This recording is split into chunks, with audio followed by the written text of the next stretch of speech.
బాలయ్య దాడికి మీరు సిద్ధం కావచ్చు. సార్ సార్ వంగవీటి కొత్త వేదిక సామాజిక సమీకరణాలు చేంజ్. ఆమె నిన్న మాట్లాడారు డిసెంబర్ చివరిలోనే కదా.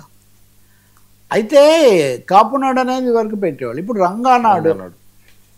రంగానాడు అని మేము పెడతాము. అక్కడ అన్ని కులాలు అన్ని మతాలు అందరినీ మేము ఆహ్వానిస్తున్నాము ఇవన్నీ చెప్పారు. కానీ మొత్తానికి ఒక కొత్త వేదిక అంటే ఇప్పటికే రాష్ట్రంలో రాజకీయ సమీకరణాలు కులాల వారీగా ఎవరెవరు ఉంటారు, ఎవరెవరు కలవచ్చు, ఎవరెవరు కాదు అని ఇట్లాంటివి చాలా జరిగిన తర్వాత లేకపోతే అధిరథ పితామహులు లాంటి ముద్రగడలు జోగయ్యలు వీళ్ళందరూ కొంత అలసిపోయిన తర్వాత మరి కొత్త తరాలు మళ్ళీ అదే స్వరాలు వినిపిస్తున్నాయా అనే ఒక సందేహం కలుగుతుంది. అయితే ఆమె అయితే చాలా జాగ్రత్తగా మాట్లాడుతున్నారు. నేను ఏ పార్టీలోనో చేరబోతున్నానని వచ్చేవని నిజం కాదు, నేను ఆ పార్టీలో చేరుతున్నాననే ఊహలు నిజం కాదన్నారు. ఆ పార్టీ ఏ పార్టీ అనేది చెప్పలేదు, కానీ నేను ఆ పార్టీలో చేరుతున్నాననే ఊహలు నిజం కాదు. రెండవది వంగవీటి రాధాతో నాకు ఎలాంటి విభేదాలు లేవు, మేము ఆయన్ని కూడా పిలుస్తున్నాము.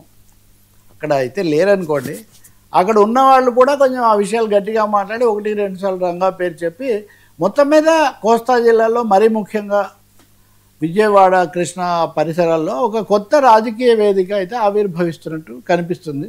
ఇది నేరుగా రంగా పేరుతో రాబోతున్నట్టుగా కూడా స్పష్టమవుతుంది. దీని మీద తెలుగుదేశం పార్టీయో లేదా వైసీపీయో అన్నింటి మించి జనసేనకు సంబంధించిన ప్రభావం కూడా ఈ ప్రభావం ఎక్కువగా ఉండే అవకాశం ఉంది. కాబట్టి ఆమె ఆ పార్టీలో చేరడం లేదన్నప్పుడు వైసీపీలో చేరడం లేదన్నారా, జనసేనలో చేరడం లేదన్నారా, ఆంతరంగికులకే తెలియాల్సిన అంశం.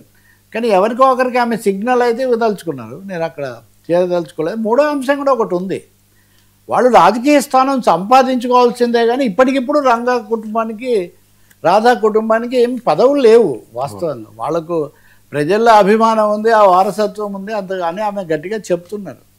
ఎలా జరుగుతుందో మనకు తెలియదు. కానీ ఒకటైతే నిజం అండి, ఎవరి సామాజిక నేపథ్యాలు ఎవరి అభిమానాలు అనుబంధాలు ఎలా ఉన్నా సరే ఓ ప్రశాంతతనైతే అందరూ కూడా కలిసి కాపాడుకోవాల్సిన అవసరం ఉంటుంది. పరస్పరం ఒకరినొకరు గౌరవించుకోవాల్సిన అవసరం కూడా ఉంది. అందుకనే ఆమె 1-2 సార్లు అందరూ అనే మాట స్ట్రెస్ చేస్తున్నారు. రాజకీయాలు అయితే అలా ఉండవు కదా. నిన్ననే మనం అలాంటి విషయాలు కూడా మనం చర్చించాం.